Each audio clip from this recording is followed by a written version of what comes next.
If I was looking to stall, I'd ask why it's so dark in here.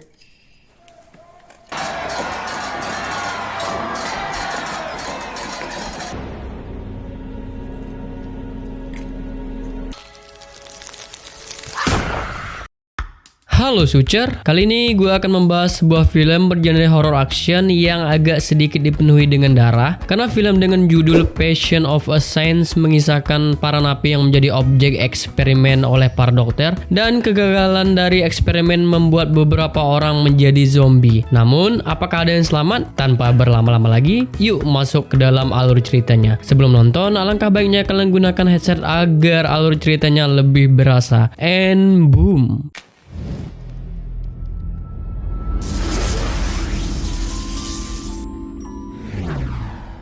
Di awal cerita, kita diperkenalkan dengan seorang wanita berperawakan pria bernama Stone bersama seorang nenek-nenek yang tidak disebutkan namanya di sebuah bibir pantai.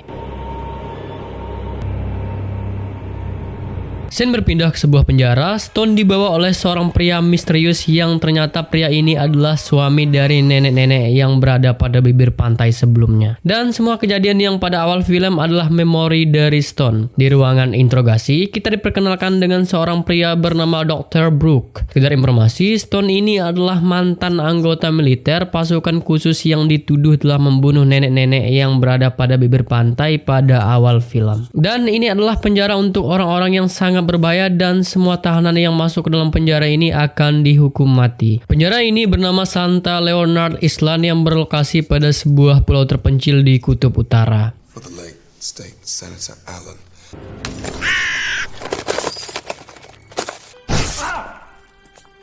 Setelah selesai dengan interogasi, lalu Stone mulai digiring ke dalam selnya di bawah dua orang sipir bernama Lennon dan Hockham. Both seemed a bit flustered, Stone.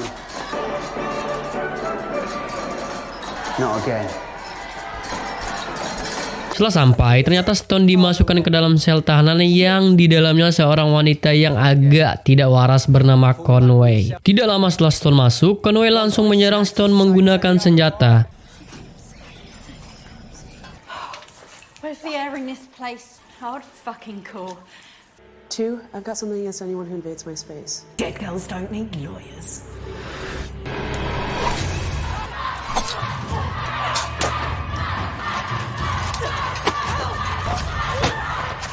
Namun Stone berhasil mengalahkan Conway karena basic dari Stone adalah pasukan khusus. Tentu Stone tidak mudah dikalahkan dalam hal bertarung. Sayangnya Stone juga mendapatkan luka di bagian kaki yang membuat dirinya harus dirawat. Stone pun diantar oleh Lennon ke ruangan dokter yang bernama Bragg. Nampak Bragg sangat acuh terhadap pasien yang ditanganinya karena Bragg berpikir percuma mengobati mereka, toh juga nantinya mereka semua akan dieksekusi dan itu hanya membuang-buang waktu merawat mereka. Dengan berat hati, Bragg pun mulai melakukan tugasnya untuk menjahit kaki Stone.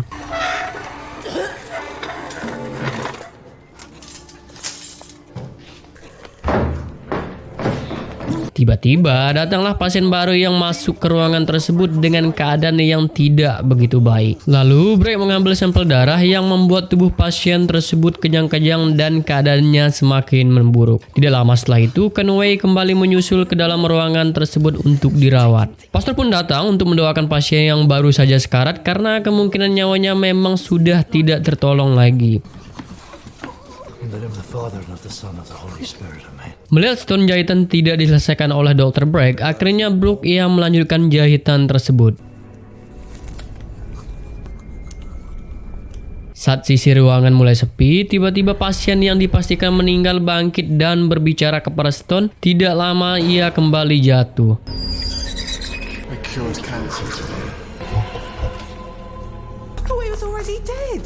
Hari pun mulai malam. Saat Stone dan para pasien lain tertidur, ia terbangun dan melihat pasien yang meninggal berubah menjadi zombie dan mengisap leher Conway. Nampak Stone sangat ketakutan melihat kejadian tersebut. Lennon pun tiba dan menyelamatkan Stone keluar dari ruangan tersebut dan menyalakan sebuah bel peringatan.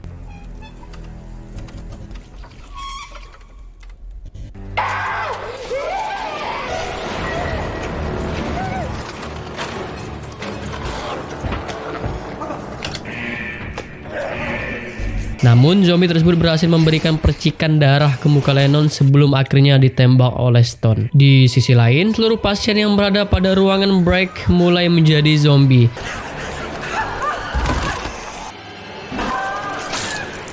Karena yang mendengar bel dari Lennon nampak sangat kebingungan. Hockham dan beberapa teman sipirnya mulai datang ke tempat tersebut serta menenangkan para tahanan. Tapi mereka semakin menjadi-jadi dan meneriaki nama Butcher, yaitu seorang perempuan berkulit gelap yang sangat disegani pada tahanan tersebut. These ladies act out for their own free will.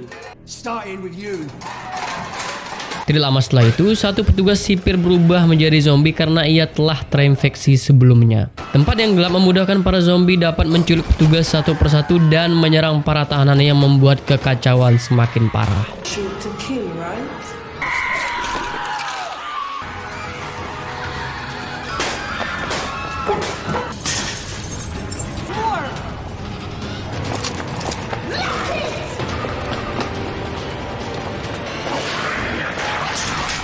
Mereka yang selamat dibawa ke ruangan kepala penjara bernama Warden. Melihat para tahanan yang masuk, Warden pun sangat terkejut. Di sini kita diperkenalkan beberapa orang lagi bernama Moses, Stringer, Ruiz, dan juga pria ngondek bernama Franz Ken. Mereka pun berencana menghidupkan listrik yang mati dan menyelamatkan Dr. Brooke yang masih terjebak di ruangannya. Perlahan-lahan Stone mulai berjalan, terlihat banyak sekali manusia yang meninggoy di setiap sudut ruangan. Stone pun masuk ke dalam ruangan monitor listrik dan menghidupkannya. Tiba-tiba banyak sekali zombie yang telah menunggunya, seketika Stone pun terkejut. Anehnya di sini zombie tersebut terlihat kaku jika melihat sinar dari lampu.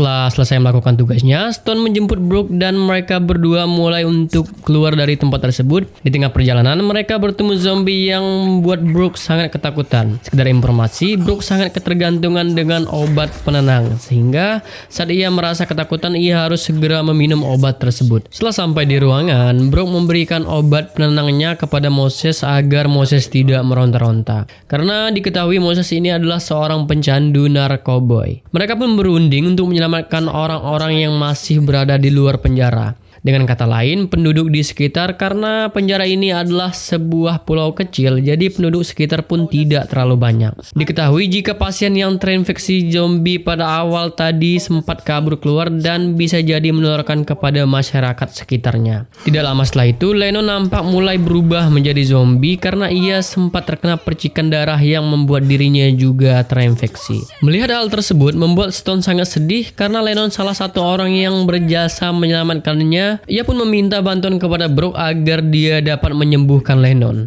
This island's named after him. Probably due to naivety more than anything else. Tapi Brooke malah memberikan pistol karena hal tersebut sangat mustahil untuk dilakukan. Dengan berhati, Stone pun menembak Lennon dan membuat seluruh isi ruangan terdiam sedih.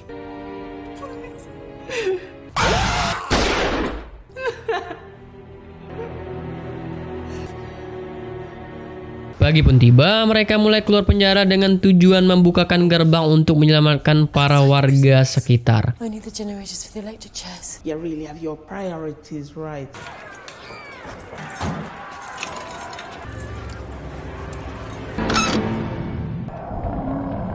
Saat masuk, Brooke dan Butcher membawa seorang anak remaja yang memiliki paras.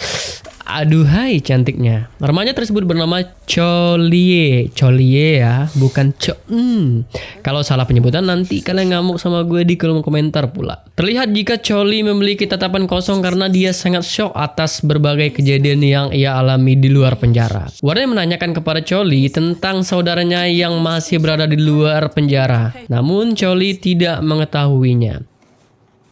I knew a little girl just like you. And y'all gonna feel real pain. Singkat cerita, di dalam ruangan, Stone dihampiri Brooke. Mereka pun mengobrol beberapa hal. Di sini terungkap yang membunuh nenek-nenek yang ditemani Stone di bibir pantai pada awal film adalah suaminya sendiri dan pelakunya bukanlah Stone. He beat her black and blue. Except this time he killed them all.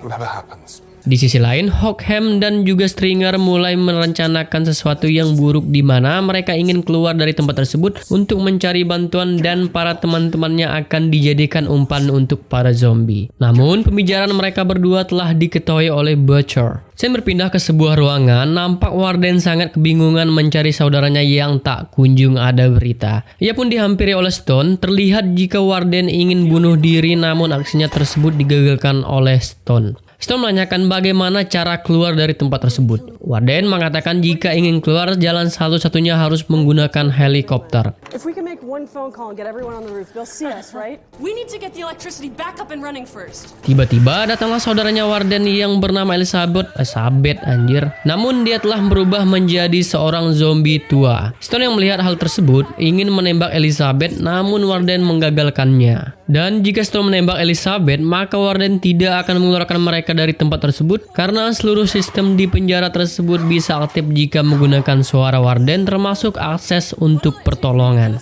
Try and give me a sober answer now. Di sisi lain, Hawkham dan yang lainnya mulai merencanakan untuk bebas dari penjara dan meminta pertolongan. They're not going anywhere. Hawkham pun membunuh salah satu sipir penjara untuk dikorbankan dan mengalihkan perhatian dari para zombie. Yang anehnya, Ruiz ke ruangan Charlie dan berupaya menembaknya tanpa sebab. Namun aksi tersebut digagalkan oleh Moses hingga Moses harus menembak Ruiz. Di sini semua anggota tahanan telah disandra oleh Hawkham dan juga Stringer. I'm thinking Crystal, you mouthy twat. You and your fucking monster munch sister and a bunch of cons. We'll just be thrown into another cell given a new date for execution. She won't last 2 seconds out there. Namun Charlie dan Stone berhasil melumpuhkan Stringer dengan disusul Elizabeth menggigit Hawkham. Merasa akan menjadi zombie, Hawkham kabur ke sebuah ruangan, namun ruangan tersebut berisikan kursi listrik yang digunakan untuk mengeksekusi para tahanan. Dengan cepat, Butcher mengaktifkan kursi tersebut hingga membuat Hawkham meninggoy. Well, that's our power source gone. Charlie memeriksa ruangan yang dimana ruangan tersebut tempat alat-alat komunikasi yang akan digunakan mereka untuk meminta bantuan keluar pulau menggunakan radio telepon. Setelah melihat ke ruangan, ternyata di situ ada 5 zombie, namun mereka kekurangan peluru senapan. Moses meminta dirinya untuk mengalihkan perhatian dari para zombie tersebut. It's up there.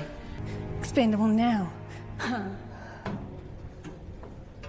Moses pun berlari dengan sekuat tenaga, namun dirinya harus tergigit di bagian tangan dan membuatnya memutuskan untuk mengakhiri hidup di kursi listrik. Call the mainland.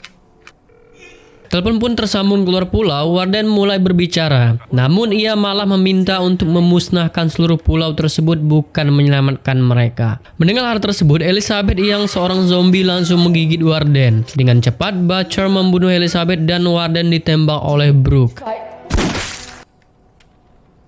Zombie yang telah pergi lalu datang kembali karena mencium bau darah segar dari Warden. Dengan cepat mereka bersembunyi dan Butcher mencoba mengalihkan perhatian, namun si ngondek harus meninggoy karena ia telah diketahui keberadaannya. Stone dan yang lainnya mulai berlari ke tempat yang lebih aman dan mereka memeriksa setiap ruangan sel yang berada pada tempat tersebut. Stone pun masuk ke sebuah ruangan dan ia bertemu dengan Conway yang telah berubah menjadi zombie. Stone pun diserang, namun beruntung Butcher datang dan menyelamatkannya. Di sisi lain, Charlie tertangkap oleh zombie, namun dirinya berhasil menembak zombie tersebut. Karena refleks, Charlie juga menembak Brooke yang sebenarnya ingin membantunya. Melihat hal tersebut tentunya membuat Charlie semakin shock dan merasa sangat bersalah. Butcher pun datang dan menenangkan Charlie. Mereka kembali mencari jalan keluar. Saat sedang berjalan, mereka bertemu dengan Moses yang duduk di kursi listrik.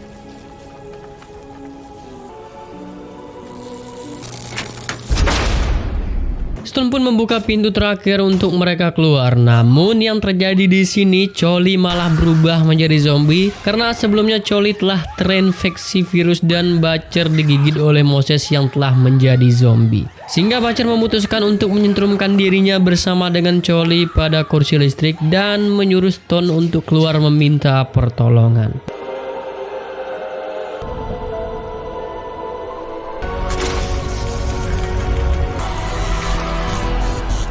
Melihat kejadian tersebut membuat Stone sangat sedih karena yang tersisa hanyalah dirinya sendiri. Stone pun berlari keluar penjara dan sampai pada bibir pantai. Tidak lama setelah itu datanglah helikopter yang menyelamatkan dirinya.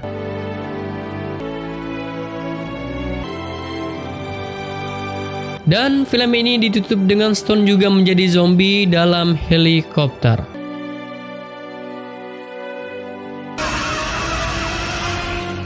Selesai. Sumpah gue juga bingung dengan film ini. Kenapa endingnya Stone harus menjadi zombie? Berarti kan perjuangan mereka melawan para zombie menjadi sia-sia gitu. Oke, menurut gue film ini cukup menarik untuk dibahas. Cuma gue agak kurang suka untuk alur ceritanya dan juga pemain dalam film ini. Karena banyak karakter pemain dalam film ini masih kurang digali agak begitu dalam gitu. Dan masih banyak lagi rahasia-rahasia dalam film yang belum terungkap. Contoh, laki-laki yang misterius membawa Stone masuk ke dalam penjara malah tidak diceritakan lebih dalam. Dan untuk alur dalam film ini menurut gue agak berbelit-belit dan terkesan terburu-buru. Tapi gimana menurut kalian tentang film ini? Silahkan tulis di kolom komentar. Jika kalian suka dengan konten ini, jangan lupa klik tombol subscribe dan juga like. Segenap tim redaksi yang bertugas, saya pamit undur diri. See you di next video. Bye.